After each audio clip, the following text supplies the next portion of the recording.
Assalamualaikum warahmatullahi wabarakatuh. Apa kabar anak-anakku sekalian? Bagaimana keadaan kalian? Bapak harap semoga kalian dalam keadaan sehat walafiat dan tidak kurang suatu apa. Seperti biasa, kita akan bertemu dalam pembelajaran secara online. Kali ini Bapak akan melanjutkan menjelaskan bangun datar segi 4, yaitu yang terakhir ya, dua bangun datar yang terakhir, yaitu layang-layang dan trapesium. Baik, saya mulai. Kita akan membahas bangun datar, layang-layang dan trapesium. Yang pertama, layang-layang. Layang-layang adalah segi 4 yang dibentuk dari segitiga tumpul dan bayangannya pada pencerminan salah satu sisi segitiga tersebut.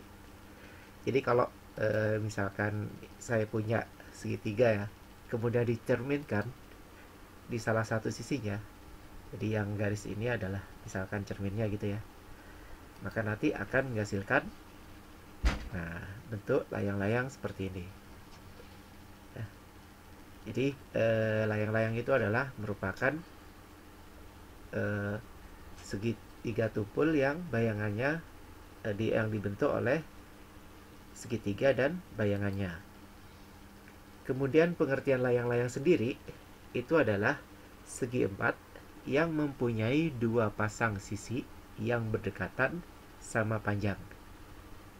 Jadi kalau saya gambarkan ya, misalkan saya punya layang-layang, jadi dua pasang sisi yang berdekatan sama panjang, misalkan nih sisi AB dengan sisi AD. Ini adalah dua sisi yang berdekatan. Nah, sisi AB dan sisi AD itu panjangnya sama. Kemudian sisi BC dan sisi CD. Yang ini ya. Nah, keduanya ini berdekatan. Ini panjangnya sama. Nah, seperti ini ya. Nah, ini kalau saya gambarkan seperti ini ya. Nah, sama ini sisi-sisi yang berdekatan. Kemudian untuk sifat layang-layang, yang pertama, sisi-sisi yang berdekatan sama panjang. Jadi seperti yang sudah saya jelaskan tadi, sisi-sisi yang berdekatan sama panjang. Nah, seperti ini ya. Nah, sama panjang sisi-sisi yang berdekatan. Kemudian sifat yang kedua,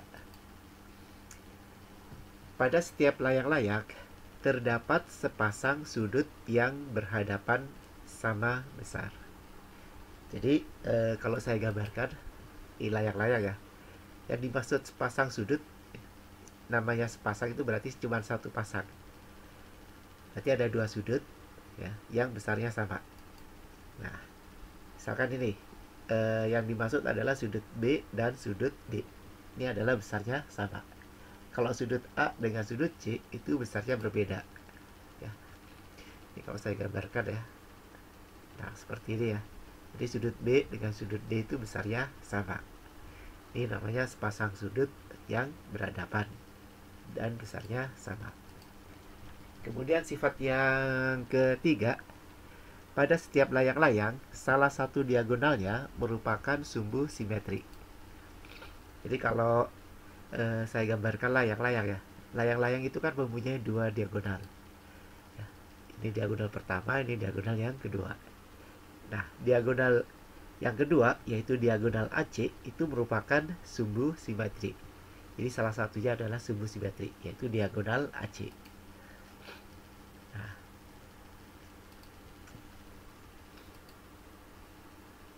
Nah, seperti ini ya. Jadi kalau misalkan yang sebagian saya letakkan di atas, maka nanti akan besarnya sama ya. Jadi kalau dilipat nanti besarnya sama.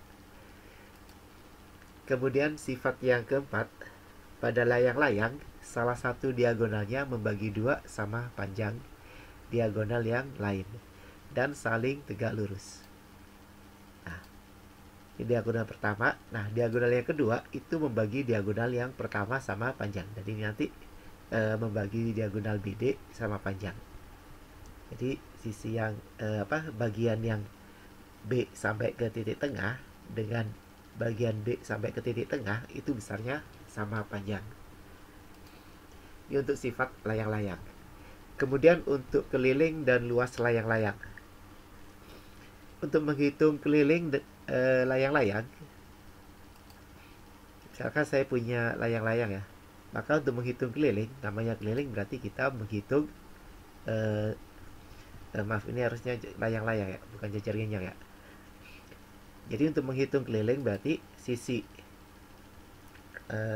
ditambah sisi, berarti nanti sisi AB ya ditambah dengan sisi BC itu yang ini, kemudian ditambah dengan sisi CD ya, sisi CD berarti yang ini ya. Nah, kemudian ditambah lagi dengan sisi DA itu yang ini. Jadi yang namanya keliling ini adalah sisi ditambah dengan sisi ditambah dengan sisi ditambah dengan sisi. Kalau misalkan sisi AB itu panjangnya A, kemudian sisi BC panjangnya B, maka untuk mencari keliling A, jadi AB itu panjangnya A ya, kemudian ditambah dengan BC-nya adalah B, BC kan tadi B ya, kemudian ditambah, nah CD itu kan sama dengan BC kan panjangnya sama dengan B lagi, nah, ditambah B lagi, kemudian ditambah A, karena AD itu panjangnya sama dengan AB. Nah, karena ini A-nya ada 2, berarti nanti bisa saya tuliskan untuk mencari keliling 2A ditambah dengan 2B. Nah, 2-nya saya keluarkan sehingga nanti besarnya untuk mencari keliling adalah 2 dikali A ditambah dengan B. Jadi sisi A ditambah dengan sisi B. Kemudian untuk menghitung luas layang-layang. Jadi misalkan saya punya layang-layang. Jadi kita perhatikan. Kalau misalkan ini adalah diagonal 1, kemudian yang ini adalah diagonal kedua. Nah, kalau saya potong ya, bagian yang atas saya tempatkan di bawah, bagian bawah yang atas sebelah sini saya tempatkan di bawah, maka nanti akan membentuk persegi panjang. Sehingga nanti yang bagian ini itu adalah nilainya setengah kali diagonal ke 1 ya, nilainya setengah kali diagonal ke 1. Yang ini tetap nih, panjangnya adalah diagonal sama dengan diagonal yang kedua. Sehingga untuk mencari luas layang-layang itu bisa dituliskan diagonal 1 dikali dengan diagonal 2 dibagi dengan 2. Ini untuk menghitung luas layang-layang. Baik, sekarang kita beralih ke trapesium. Yang dimaksud dengan trapesium itu adalah segi 4 yang mempunyai sepasang sisi yang tepat berhadapan dan sejajar.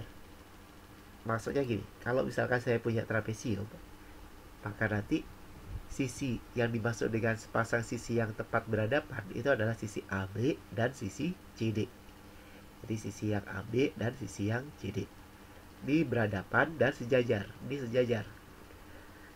Sisi AD dan sisi BC juga berhadapan, tapi mereka tidak sejajar. Kenapa? Karena arahnya berbeda ya.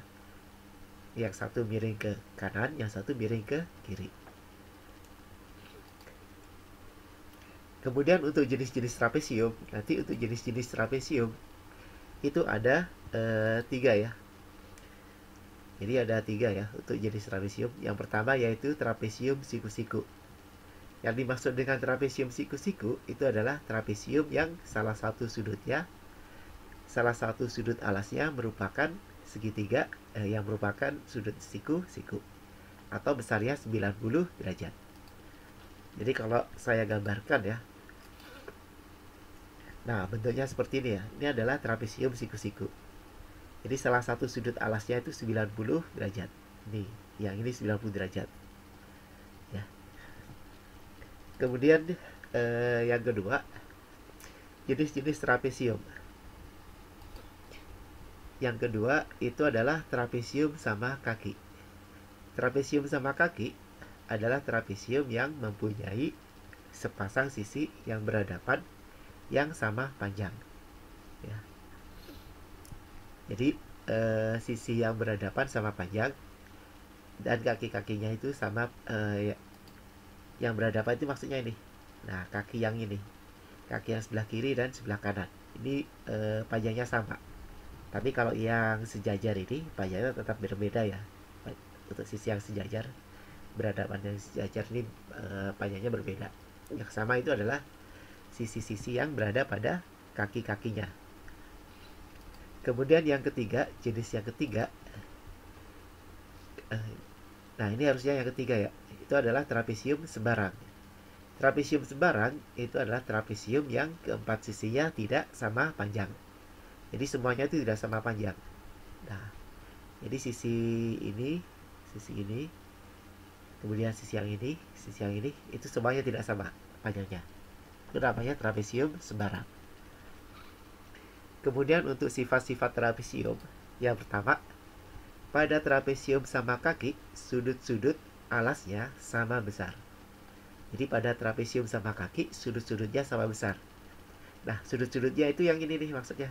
Nah, maaf. Sudut A dengan sudut B ini sama besar ya. Kemudian sifat yang kedua, pada trapesium sama kaki, diagonal-diagonalnya sama panjang. Nah, seperti yang saya gambarkan tadi, diagonal-diagonalnya ini sama panjang nih. Jadi diagonalnya itu adalah AC dan BD. AC dengan BD ini sama panjang. Ya. Kemudian sifat yang ketiga, jumlah dua sudut yang berdekatan antara dua sisi sejajar pada trapesium adalah 180 derajat. Jadi kalau misalkan yang dimaksud dengan dua sudut yang berdekatan itu, contohnya gini, sudut A dengan sudut A dengan sudut D. Nah, ini jumlahnya adalah 180 derajat. Sudut C dengan sudut B itu jumlahnya 180 derajat. Kemudian sifat yang keempat dari trapesium itu yaitu mempunyai untuk trapesium sama kaki mempunyai satu sumbu simetri. Kemudian untuk yang trapesium siku-siku itu mempunyai dua sudut siku-siku. Jadi, nah contohnya ini, ya, dia mempunyai dua sudut siku-siku, yaitu sudut, kalau di sini sudut A dan sudut D. Jadi dua-duanya adalah sudut siku-siku. Kemudian untuk mencari keliling dan luas trapesium. Untuk mencari keliling trapesium, jadi kalau saya mempunyai trapesium ABCD, maka untuk mencari keliling trapesium, ya, namanya keliling berarti sisi AB ditambah dengan sisi BC ditambah dengan sisi CD ditambah dengan sisi DA. Kalau misalkan AB itu panjangnya A, kemudian BC itu panjangnya B, kemudian CD panjangnya C, dan DA panjangnya D, maka nanti untuk mencari keliling bisa saya tuliskan A ditambah B ditambah C ditambah D. Ya. Kemudian untuk menghitung luas trapesium, kalau misalkan saya punya trapesium ABC, ABCD ya, untuk menghitung luas, maka sisi yang sejajar yaitu sisi AB kita tambahkan dengan sisi CD, kemudian dibagi dengan 2, kemudian dikali dengan tinggi. Tingginya yang mana? Tingginya itu yang ini.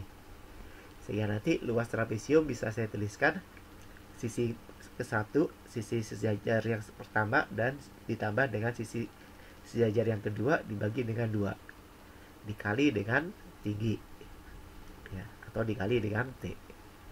Karena di sini tingginya saya simbolkan dengan T. Demikian penjelasan saya mengenai dua bangun datar segi 4 yang kedua, yaitu layang-layang dan trapesium. Semoga kalian dapat mengerti dan paham, karena ini adalah sebelumnya sudah kalian dapatkan di bangku SD. Sampai ketemu lagi di pembelajaran yang selanjutnya. Assalamualaikum warahmatullahi wabarakatuh.